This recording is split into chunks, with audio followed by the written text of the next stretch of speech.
হ্যাঁ everyone, good morning সবাইকে। কেমন আছো সবাই? আশা করি সবাই ভালো আছো, সুস্থ আছো। তো তোমাদের আশীর্বাদে আমিও ভালো আছি। তো আমার আরো একটা নতুন ব্লগে তোমাদের সবাইকে স্বাগত। তো ভিডিওটা দেখতে থাকো, ওকে স্কিপ করবে না, ভিডিওটা পুরো দেখবে। ভিডিওটা ভালো লাগলে like, comment, share and subscribe করতে ভুলো না। তো আমি চলে এসেছি রান্নাঘরে, কিন্তু যেহেতু ঘুম থেকে উঠতে একটু দেরি হয়ে গেছে, তো তাড়াহুড়ো করে রান্নাঘরে চলে এসেছি। প্রথমে রান্নাটা করে নেব। আর এদিকে দেখো ভাত হচ্ছে, আর এদিকে ডাল সিদ্ধ করে নিয়েছি। আর যেহেতু শনিবার, তো শনিবারে আমরা নিরামিষ খাই, তো সেই জন্য যে ভাত করছে, এদিকে একদিকে মুখটা চাপিয়ে দিয়েছি। আর এবার সবজিগুলো কেটে নেব। তো তোমরা সঙ্গে থাকো, দেখতে থাকো সারাদিন আমি কি করি। তো দেখো আজকে হবে লাউ দিয়ে মুগ ডাল। তো কালকে হাটে গেছিলাম তো সবজি আনতে। তো লাউটা যখন নিলাম, বললো দোকানদার যে লাউটা কচি হবে, কিন্তু লাউটা না খুব একটা কচি না। দেখো দেখো, দেখলে বুঝতে পারবো খুব একটা কচি না লাউটা, বিজ বিজ হয়েছে হালকা। লাউ কচি হলে বেশ খেতে ভালো লাগে।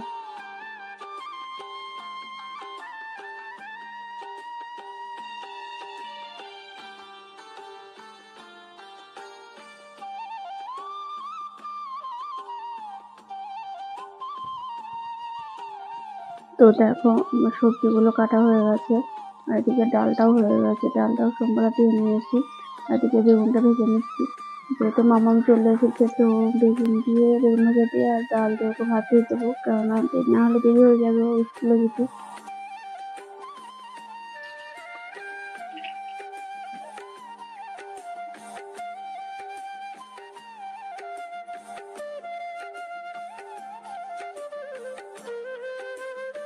তো সঙ্গে থাকো, দেখতে থাকো। এই বেগুনটা ভেজে নিয়ে তারপরে আমি সবজিটা চাপিয়ে দেবো।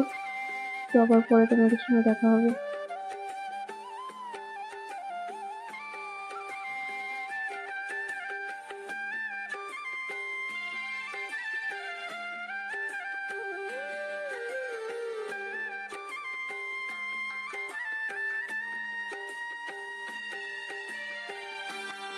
দেখো গরমের কি অবস্থা, অতিরিক্ত গরম পড়ছে। আর এদিকে দেখো আমার তরকারি হয়ে গেছে, আর এদিকে চিংড়িটা ভাজবো, তাহলে রান্না কমপ্লিট হয়ে যাবে। রান্না করে এবার বাকি কাজগুলো সেরে নেবো। তো দেখো এদিকে রান্না হচ্ছে, আর এদিকে বাদাম ভিজানো ছিল, তো তোমার দাদা ভাই ছাড়িয়ে দিয়ে গেল। তো বাদামগুলো খেয়ে নিই। বাদামগুলো অরিজিনালি খালি পেটে খাওয়ার দরকার, কিন্তু সকালবেলা থেকে টাইম হয়ে ওঠে না যে বাদামগুলো খাবো। সকালবেলা রান্না বান্না করতে করতে সময় চলে যায়, দেরি হয়ে যায়, আর খাওয়ার টাইম হয় না। তো খাওয়া দাওয়া হয়ে গেছে, আমার দাদা ভাই মেয়েকে নিয়ে চলে গেল। আমি এবার রান্না বান্নাগুলো সারবো, সেরে নিয়ে রান্না কমপ্লিট হয়ে গেলে এবার বাকি কাজগুলো সেরে নেবো। ঘরটা একটু পরিষ্কার করবো, ঘরটা নোংরা হয়ে রয়েছে।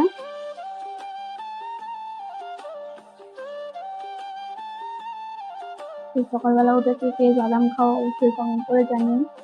আমরা তো দেখো ঘরের যে অবস্থা, ঘরটা গুছাতে থাকি, আর দিকে তো রান্না হচ্ছে।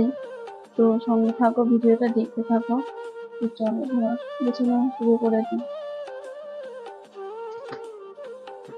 তো দেখো প্রথমে আমি বিছানাটা ভালো করে গুছিয়ে নিচ্ছি।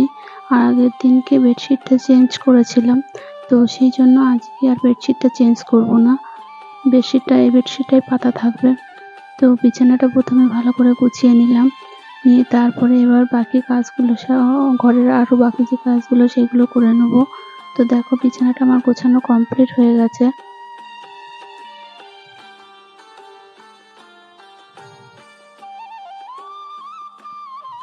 তো দেখো এবার আমি বাকি ঘরের জিনিসপত্রগুলো সব পরিষ্কার করে নিচ্ছি, কেননা প্রচণ্ড ধুলো পড়েছে। জিনিসপত্র যতই পরিষ্কার করি না কেন, তাও তো ধরো রাস্তার ধারে যেহেতু বাড়ি, তো ঘর নোংরা হবে, কিছু করার নেই। তো মাঝে মধ্যে পরিষ্কার করা হয়, তাও ধুলো পড়ে যায়।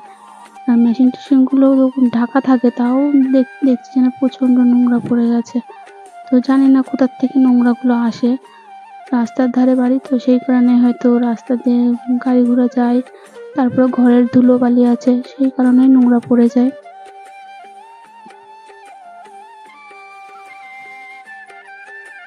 দেখতেই পাচ্ছ বৃষ্টি পড়ছে, বারবার বৃষ্টি আসছে আর যাচ্ছে, আর রোদ্দুর এই রোদ্দুর উঠছে আর এই রোদ্দুর বুঝে যাচ্ছে। তো তারপরে আমি কুলারটা পরিষ্কার করে নিলাম, আর কুলারটা না কেনা পর্যন্ত এখনো পরিষ্কার করা হয়নি ভালোভাবে। তো যে প্লেট যেগুলো রয়েছে না, তোমরা দেখতেই পাচ্ছ, ওইগুলো না ভালো করে মুছে নিলাম। তো ভিতরে প্রচণ্ড ধুলো নোংরা জমে রয়েছে। তো আগের দিনকে রাত্রে দেখলাম, তো তোমার দাদাভাই বললো যে দেখো নোংরা জমে রয়েছে। সে আমি বলছি ঠিক আছে তাহলে পরিষ্কার করে দেবো। তো আজকে যেহেতু ঘর পরিষ্কার করছি, তাই আমি তাহলে একেবারে এগুলো পরিষ্কার করে নিই। তো দেখো আমার কুলার টুলার মুছানো কমপ্লিট, এদিকে বোর্ড টোর্ডগুলো সব মুছে নিলাম, প্রচণ্ড ধুলো পড়েছে সব কিছুতেই। তো তারপরে চলে আসলাম ফ্রিজ ট্রিজগুলো পরিষ্কার করতে, ফ্রিজ ট্রিজ সব কিছুতেই ধুলো পড়েছে, তো সব একেবারে পরিষ্কার করে নেবো। এই গরমে খুব কষ্ট হচ্ছে, অতিরিক্ত যেহেতু গরম পড়ছে, তার ফ্যান তো চালাতে পারছি না, কেননা ফ্যান চালালে তো যে ধুলোগুলো পরিষ্কার করছে সেই ধুলোগুলো আবার জমে যায়, নোংরা উড়ে উড়ে ধুলোবালি লেগে যাবে। তো সেই কারণে ফ্যান চালাতে পারছি না, ফ্যান না চালিয়ে কাজ করতে হচ্ছে।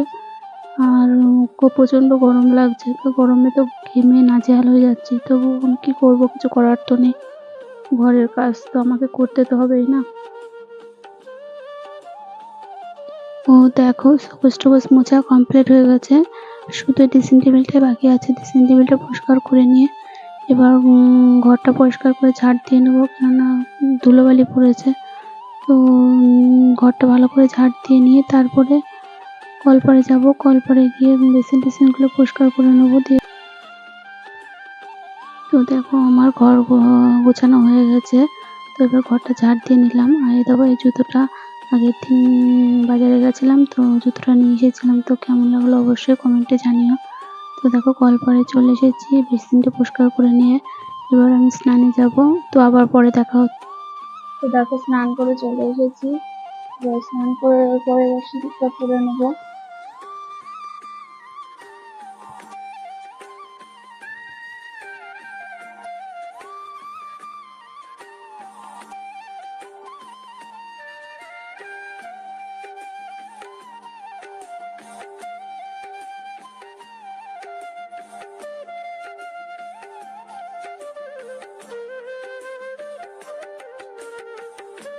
এখন দেখি অনেকেই গলায় সিঁদুর দেয়, তো সিঁদুরটা কেন দেয় আমি অবশ্য জানি না, আমার ভালো লাগে দেখে, তো সেই কারণে আমি এখন গলায় সিঁদুরটা দিই।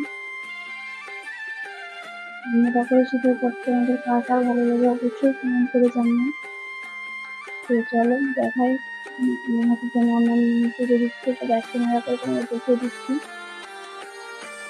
তো দেখো দেখো পুজো দিচ্ছে, তো খুব সুন্দর পুজো দিতে পারে, কোনো বয়সে ছোটবেলা থেকে একটু শিখিয়েছি, তো পুজোটা খুব সুন্দরই করে।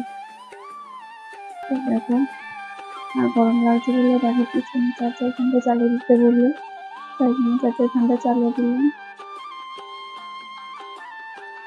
তো দেখো মামা দিকে পুজো দিচ্ছে, আর ওর পুজো দিতে দিতে তোমার দাদাভাই চলে আসবে, তো তারপরে খাওয়া দাওয়া করে একটু বিশ্রাম নেবো। তো মানে আজকে প্রচন্ড গরম পড়েছে, আর এই গরমে কাজ করতে খুব কষ্ট হয়েছে।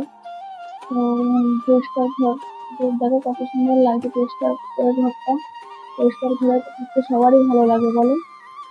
তো দেখো খুব ভালো লাগছে ঘরটা আজকে, দাদাভাই এসে বলবে যে ঘরটা খুব পরিষ্কার পরিষ্কার লাগছে। তো আবার অগোছালো ঘর পছন্দ করে না, তো একটু পরিষ্কার করা থাকলে সেটা বেশি ভালোবাসে। তো আজকে তোমার দাদাভাই এসে খুব খুশি হবে ঘরটা দেখে যে ঘরটা পরিষ্কার করেছি। আজকের মতন ভিডিওতে এই পর্যন্ত, দেখা হবে নেক্সট ভিডিওতে। আজকের মতন টাটা।